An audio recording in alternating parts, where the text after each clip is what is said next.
नमस्कार। आप सभी साथियों का नव्या के एजुकेशनल पोर्टल पर हार्दिक स्वागत है। और आज हम लेकर आए हैं आपके लिए इंग्लिश स्पोकन में एक नया चैप्टर जिसका नाम है बी एंड बाउंड। जैसा कि आप सभी को पता है, चाहे घर हो चाहे ऑफिस, अंदर हो या बाहर, बिजनेस हो या मार्केटिंग, गवर्नमेंट जॉब हो या प्राइवेट जॉब, हर जगह इंग्लिश का बोलबाला है। मॉडर्न टाइम इंग्लिश का टाइम है, ये आप सभी को पता है। जिस इंसान और जिस बंदे की इंग्लिश में कमांड है, उसकी डिमांड है, उसकी फ्रीक्वेंसी है, मैं ईमानदारी से कह सकता हूँ कि वो अपना डेवलपमेंट, अपनी ग्रोथ ऑटोमेटिकली एक्सीड करेगा। बट जिस बंदे की इंग्लिश में वीकनेस है, वो बंदा अपने आप को पॉजिटिवली डेवलपमेंट नहीं कर पाएगा। तो आज का जो चैप्टर है ये उन लोगों के लिए है जिन लोगों की इंग्लिश कमज़ोर है। मैं आपको ईमानदारी से अश्योर करता हूँ, विश्वास दिलाता हूँ कि अगर आपने आज का चैप्टर पढ़ा तो ईमानदारी से आप इंग्लिश के छोटे छोटे सेंटेंस को 50% आप रिक्वायर कर पाएंगे, आप उनको एक्वायर कर सकते हैं। मैं ईमानदारी से आपको विश्वास दिलाता हूं कि आज के चैप्टर को आप मन लगा के पढ़िएगा, देखिएगा, समझिएगा। आज का ये चैप्टर आपके 50% इंग्लिश के छोटे छोटे सेंटेंस को ईजीली आपको इंग्लिश सिखाने में मदद करेगा और आपकी पूरी हेल्प करेगा। तो अब समय ना गवाते हुए हम इस चैप्टर की शुरुआत करते हैं। आज के चैप्टर का नाम है बी एंड बाउंड। जैसा कि आप सभी को पता है, बी का मतलब क्या होता है? बी का मतलब होता है हेल्पिंग वर्ब, जो कि टेंस के अकॉर्डिंग यूज़ की जाती है। ठीक है ना। बी की फॉर्म्स कौन कौन सी होती है? Is, are, am, was and were. ये हमारे पर्टिकुलरली टेंस के अकॉर्डिंग यूज़ की जाती है। अब इन्हें कैसे यूज करते हैं वो सारी चीज़ हम यहाँ पे डीपली स्टडी करेंगे, हम डिस्कस करेंगे। लेकिन मैं आपको सबसे पहले बताना चाहूँगा कि हम आज का जो चैप्टर पढ़ रहे हैं जिसका नाम है बी, ये एक ऐसा चैप्टर है जो कि ग्रामर के साथ साथ स्पोकन में भी यूज़ किया जाता है। हम जब इसे ग्रामर में यूज़ करते हैं तो इसे हम हेल्पिंग वर्ब के तौर पर यूज़ करते हैं, लेकिन जब हम इसे स्पोकन के तौर पर यूज़ करते हैं तो इसे हम कुछ अलग अंदाज में पढ़ते हैं। और वो अंदाज क्या है, आज इसे देखिएगा। ठीक है। तो सबसे पहले हम पढ़ेंगे बी के बारे में। Be versus going to. इसका मतलब होता है कि आप बी की जगह गोइंग टू का भी यूज कर सकते हैं और गोइंग टू के स्थान पे आप बी का प्रयोग भी कर सकते हैं। ये दोनों सिमिलर व इक्वल है। ठीक है। इन दोनों में से आप एक दूसरे को रिप्लेस कर सकते हैं, उसमें कोई दिक्कत नहीं है, कोई मैटर नहीं है। बट यूज कैसे करना है वो चीज़ समझनी है कि बी का प्रयोग कैसे करते हैं, हम इसे यूज कैसे करते हैं। बी एक ऐसी फॉर्म्स है, एक ऐसी वर्ब है जिसे हम टेंस के अकॉर्डिंग यूज़ करते हैं, ये तो आप सभी को पता है। और आज हमें इसे स्पोकन में यूज करना है। और इसे हम यूज कैसे करेंगे कि जब भी हम फ्यूचर में कोई भी फॉलोइंग एक्ट होता है, एक्शन होता है, जब हम उसके बारे में सर्टेनली, हम उसके बारे में जैसे कि एस्ट्रोलॉजी करते हैं या उसके बारे में बात करते हैं कि ये चीज़ होने वाली है या चीज़ घटने वाली है, तो वहाँ पे हम बी का प्रयोग करते हैं। ठीक है ना। अब ये चीज़ आपके ग्रामर में भी हो सकती है और ये आपके स्पोकन में भी हो सकती है। जैसे कि आज बरसात आने वाली है, हमारे आंटी जी आने वाली है, वह मरने वाला है या हम जीतने वाले हैं, इनके बारे में एक पॉसिबिलिटी होती है। हो भी सकता है, नहीं भी हो सकता है, लेकिन ये सारी चीज़ें फ्यूचर से बिलोंग करती है। जब कोई भी आपका एक्ट या एक्शन जब फ्यूचर से बिलोंग हो और वो चीज़ फ्यूचर में हैपन होने वाली हो या घटित होने वाली हो, तो उसके बारे में हम जब बात करते हैं तो हम वहाँ पे बी का प्रयोग करते हैं। ठीक है। तो कैसे करेंगे वो चीज़ देखिएगा। सबसे पहले मैं आपके सामने एक स्ट्रक्चर रिप्रेजेंट कर रहा हूँ। बड़ा ही छोटा और आसान स्ट्रक्चर है। अगर ये स्ट्रक्चर आपको अच्छी तरह से समझ में आ गया तो डेफिनेटली आप बी का यूज इजीली स्पोकन में कर पाएंगे। ओके। सबसे पहले देखिए, हम पढ़ेंगे रिकॉग्नाइज के बारे में कि इसकी रिकॉग्नाइज क्या है। देखिए, it is used to show following activities which are belonging to future. कहने का मतलब है, मैंने आपको पहले ही इसके बारे में डिस्क्राइब कर दिया था कि जो भी एक्टिविटी फ्यूचर से बिलोंग करती है उन सभी के बारे में उनको एक्सपोज या रिवील करने के लिए हम बी का प्रयोग करते हैं। एग्जाम्पल देखिए, मैं पार्टी देने वाला हूँ। अभी दी नहीं है ना, ये सारी चीज़ें फ्यूचर से बिलोंग करने वाली है। मतलब पार्टी वो फ्यूचर में देगा, लेकिन हम उसके बारे में बात कर रहे हैं। ठीक है ना। वो चीज़ फ्यूचर में होने वाली है, लेकिन हम उसके बारे में प्रेजेंट में बात कर रहे हैं। तो उसके लिए हम बी फॉर्म्स का यूज करेंगे और वो भी स्पोकन में। कैसे करेंगे वो चीज़ देखना है आगे। सबसे पहले देखिए कि बी, इसका हिंदी मीन क्या होता है। तो हमने इसके हिंदी मीन को दो भागों में डिवाइड किया है। पहला प्रेजेंट टाइम, दूसरा पास्ट टाइम। जो प्रेजेंट टाइम होता है उसका हिंदी अर्थ होगा वाला है, वाले हैं, वाली है। अगर कोई भी हिंदी का सेंटेंस हो और अगर उसके लास्ट में अगर कोई शब्द आए और उस शब्द के अंत में ये लिखा हो वाला है, वाले हैं, वाली है, तो वह हम यूज़ करेंगे प्रेजेंट टाइम, और प्रेजेंट टाइम का मतलब इज, आर, एम। ठीक है। इसके आगे देखिए पास्ट टाइम, वाला था, वाली थी, वाले थे। अगर ये आ जाए किसी भी हिंदी के सेंटेंस में लास्ट में, तो वहाँ हम इसे पास्ट टाइम के अकॉर्डिंग वाज और वर यूज करेंगे। अब हम पढ़ेंगे स्ट्रक्चर के बारे में, यानी कि रचना के बारे में, कि इसकी रचना कैसे होती है। सबसे पहले आपको फर्स्ट प्लेस पे सब्जेक्ट रखना है, उसके बाद आपको इच, आर, एम का प्रयोग करना है अगर आपका प्रेजेंट टाइम हो तो, यानी कि वाला है, वाले हैं, वाली है। तो अगर वाला है, वाली है तो इज का प्रयोग करना है, वाले हैं तो आर का प्रयोग करना है, वाला हूँ, वाली हूँ तो आपको एम का प्रयोग करना है। ठीक है। उसके बाद आपको टू का प्रयोग करना है, उसके बाद आपको V1 यानी कि वर्ब की फर्स्ट फॉर्म का प्रयोग करना है। और ऑप्शनल अगर आप गोइंग टू का प्रयोग कर रहे हैं तो आप V1 की जगह गोइंग टू का प्रयोग भी कर सकते हैं इजीली, इन दोनों को रिप्लेस कर सकते हैं। वो मैं आगे आपको विस्तार से बताऊंगा कि कैसे आपको यूज करना है। आगे देखिए पास्ट टाइम के अकॉर्डिंग इसका स्ट्रक्चर, सबसे पहले सब्जेक्ट यूज़ करना है, उसके बाद वाज वर का प्रयोग करना है।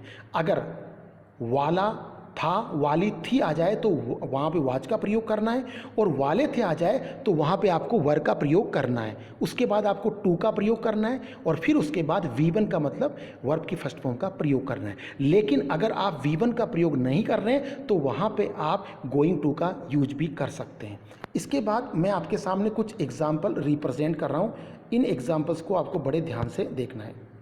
सबसे पहले देखिए, मैं मरने वाला हूँ, I am to die, I am going to die. अब आप यहाँ बेसिक कंसेप्ट दूर कर लीजिए, दूर नहीं सॉरी, इसको क्लियर कर लीजिए कि I am to die, I am going to die, इन दोनों सेंटेंस का एक ही सेंस है, मैं मरने वाला हूँ। बस इनका हमने स्ट्रक्चर थोड़ा चेंज किया कि एम के आगे हमने टू डाई लगाया, एम के आगे हमने गोइंग टू लगाया। दोनों का मीन्स एक है, यूज सेम है, सेंस सेम है, बस स्ट्रक्चर थोड़ा सा डिफरेंट है। मैंने क्या बताया था कि आप is, are, am, was were के आगे डायरेक्टली टू लगाकर V1 यूज कर सकते हैं, या फिर is, are, am plus was were के आगे गोइंग टू लगाकर सेंटेंस यूज कर सकते हैं। उसमें कोई डिफरेंट नहीं है। बस आपको इतना सा ध्यान रखना है, गोइंग यूज करते हो तो गोइंग के आगे टू लगाना है, और अगर आप इज, आर, एम के आगे टू यूज करते हो तो आपको डायरेक्टली वर्ब की फर्स्ट फॉर्म यूज करनी है। मैं मरने वाला हूँ, आई एम टू डाई, यानी कि हेल्पिंग वर्ब और मेन वर्ब के बीच में आपको टू का प्रयोग करना है, और दूसरे सेंटेंस में आपको गोइंग के बाद और डाई यानी कि मेन वर्ब से पहले टू का प्रयोग करना है। ठीक है। आप दोनों में से कोई भी यूज कर सकते हैं, रिप्लेस कर सकते हैं। आगे देखिए, हम शादी करने वाले हैं, we are to get marriage, we are going to get marriage. इसमें भी कुछ भी डिफरेंस नहीं है, to get, going to get. ठीक है ना। वह गांव जाने वाली है, she is to go to village, she is going to go to village. इन दोनों सेंटेंस में सारी चीज़ सिमिलर है, बस के एक चीज़ का डिफरेंट है, और वो है स्ट्रक्चर का, जो मैंने पहले ही आपके सामने रिवील कर दिया था।